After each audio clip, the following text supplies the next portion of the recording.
I've spent over a decade attending international summits from Davos to ASEAN meetings, and one pattern remains unmistakable. When an Indian delegate speaks, people lean in. When a Pakistani representative takes the floor, the audience politely checks their watches. This isn't about personal charisma, it's about how nations are fundamentally perceived. India gets invitations to G7 outreach sessions. Pakistan struggles to avoid financial blacklists.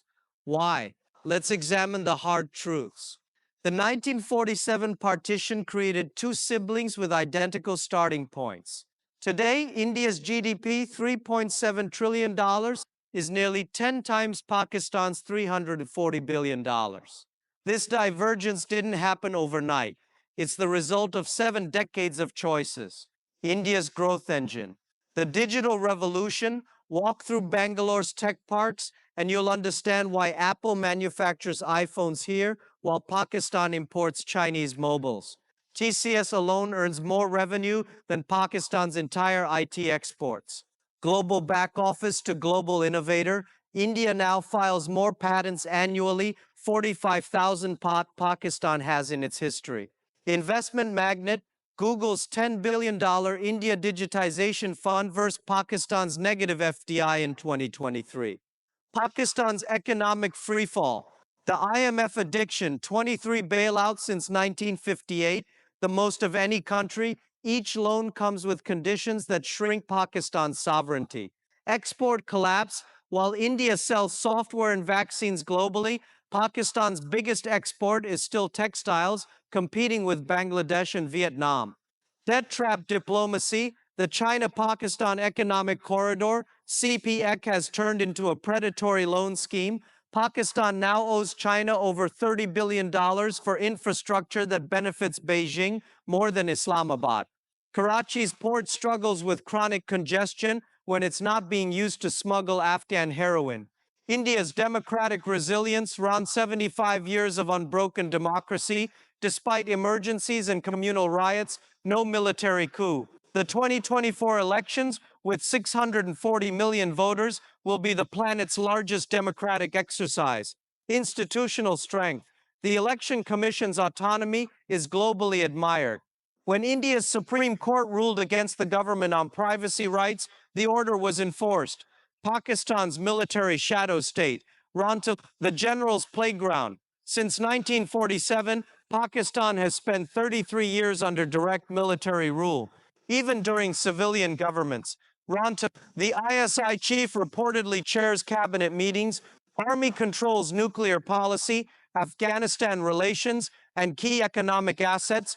Disappearing dissent. Journalists like Arshad Sharif flee abroad and still get assassinated. India has press freedom issues too, but no equivalent of Pakistan's enforced disappearances.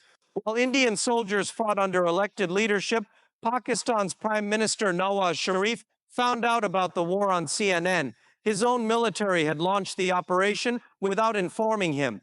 India's cultural diplomacy, run to Bollywood's $2.5 billion global reach. Indian films out-earn Pakistan's entire entertainment industry by 50. Yoga as power. The UN's International Yoga Day, June 21, is celebrated in 919 countries. Meanwhile, Pakistan bans yoga as un-Islamic. Diaspora dominance. From Sundar Pichai Google to Laxman Narasimhan Starbucks, Indian origin CEOs lead corporations worth more than Pakistan's GDP. Pakistan's image crisis, terrorism's ghost. Osama bin Laden was found near Pakistan's top military academy. The 2008 Mumbai attackers came from Karachi. Such incidents aren't easily forgotten. FATF Grey List. Pakistan spent 4 years, 2018-2022, on the terror financing watch list, scaring away investors. Diplomatic isolation. When Pakistan sought UN intervention on Kashmir in 2023, only China backed them, while 100-plus nations supported India's G20 presidency. An Indian passport gets visa-free access to 60-plus countries. Pakistanis need visas even for Bangladesh, a nation that was once East Pakistan. India's coming decade, $10 trillion economy goal. By 2035, India could surpass Japan as Asia's second largest economy. Global South leadership. Vaccine diplomacy. 1.5 billion doses exported positions India as a humanitarian power. Space and tech. The Chandrayaan-3 moon landing cost less than a Hollywood space movie and brought more prestige. Pakistan's existential threats. Water crisis. By 2025, Pakistan could become the most water-stressed nation outside the Middle East. Youth bomb. 64% of Pakistanis are under 30 with few job prospects beyond radicalization or migration. Default risk. Economists predict another IMF bailout by 2025 with even harsher conditions. I've sat across negotiation tables where Indian delegates discussed trade agreements as equals with American and EU officials. The same week, I've watched Pakistani diplomats plead for debt relief at IMF meetings. The body language tells the entire story. One nation negotiates, the other begs. This isn't about liking India more than Pakistan. The international system operates on cold, hard calculations of national interest. When evaluating these two countries, the world makes three brutal assessments. 1. Economic utility. Who creates value versus who consumes it? India's offer to the world. A market of 1.4 billion consumers growing at 6% annually. The world's pharmacy, 60% of global vaccine production. A tech talent factory, 2.5 million STEM graduates yearly.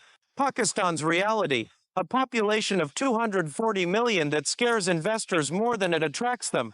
An economy surviving on remittances from laborers in the Middle East, a record 38% inflation rate that makes even basic business impossible. The Saudi test case. When Saudi Arabia needed tech solutions for Neom Smart City, they hired TCS. When they needed construction workers, they imported Pakistanis. Both nations serve the kingdom, but at vastly different value chains. Political reliability. Who keeps promises versus who changes rules mid-game? India's track record. No military coup in 77 years. Even during the 1975 emergency, power returned to voters in 1977. The 1991 economic reforms were painful, but never reversed. Pakistan's instability. A record demilitary has directly ruled for 33 years. No PM has completed a full term since independence. The 2022 ouster of Imran Khan proved again that real power lies with general. Global businesses rate India at 163-190 for contract enforcement. Not great. Pakistan ranks 156, but with a crucial difference. In India, delays come from bureaucracy.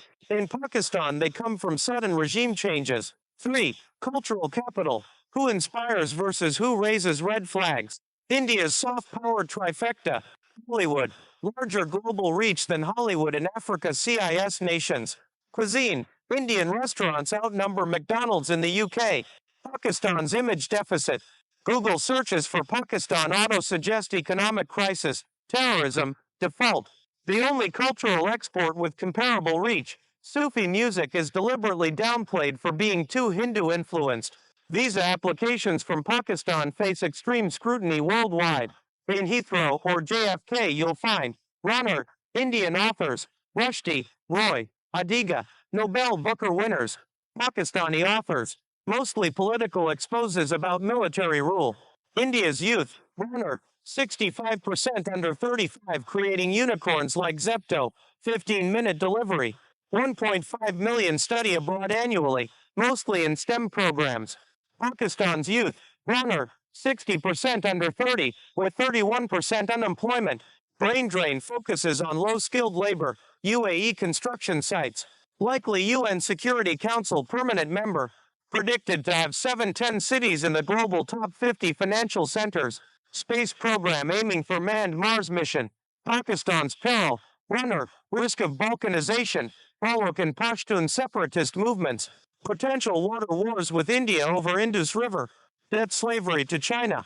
CPEC repayments peak in 2035. Openness beats isolation. India trades with both Israel and Arab states. Pakistan bans Israeli passports. Hope trumps fear. Indian media debates moon landings. Pakistani media obsesses over conspiracy theories. Outside Indian embassies worldwide, you see students and business visas. Outside Pakistani embassies, it's asylum seekers. That's the difference between respect and pity. quantified in visa queues. The world doesn't love India. It needs India. The world doesn't hate Pakistan. It pities Pakistan. And in international relations, being needed always beats being pitied.